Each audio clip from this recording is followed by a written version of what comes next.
Iran ও Israel দুই আমাদের বিশ্বের সবচেয়ে উত্তপ্ত সংঘাত। জানুন কি ঘটছে এখনই আরজে নিউজে। ইরান ও ইসরায়েলের সংঘর্ষের সর্বশেষ খবর ১ মিনিটে আরজে নিউজে থাকুন।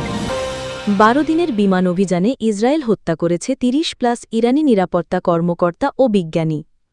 জুন ১৩ থেকে শুরু হওয়া অপারেশন রাইজিং লায়ন অভিযানে ইসরায়েল একাধিক ধরনের আঘাত এনেছে ৯০০ স্থান, ফলে নিহত হয়েছে ৩০ জন সিনিয়র সিকিউরিটি অফিসার ও ১১ জন নিউক্লিয়ার বিজ্ঞানী।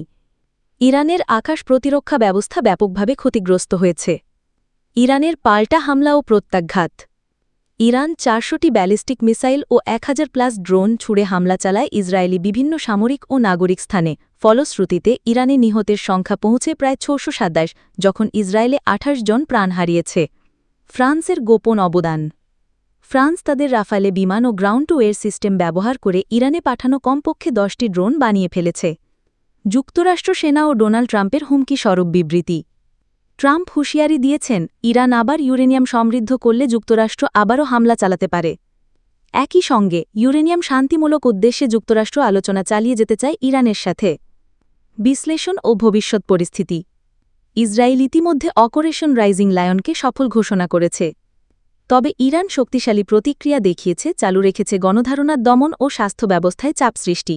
মধ্যপ্রাচ্যে যুদ্ধ পরিস্থিতি এখন স্থিতিশীল কিনা জানতে হবে। এ প্রান্তে শান্তি ফেরার সুযোগ রইল অনেক প্রশ্নে। এই ছিল ইরান ইসরায়েল সংঘর্ষের চূড়ান্ত আপডেট। আপনার মতামত কমেন্টে জানাতে ভুলবেন না। নতুন সংবাদ পেতে সাবস্ক্রাইব করে পাশে থাকুন আরজে নিউজের সঙ্গে।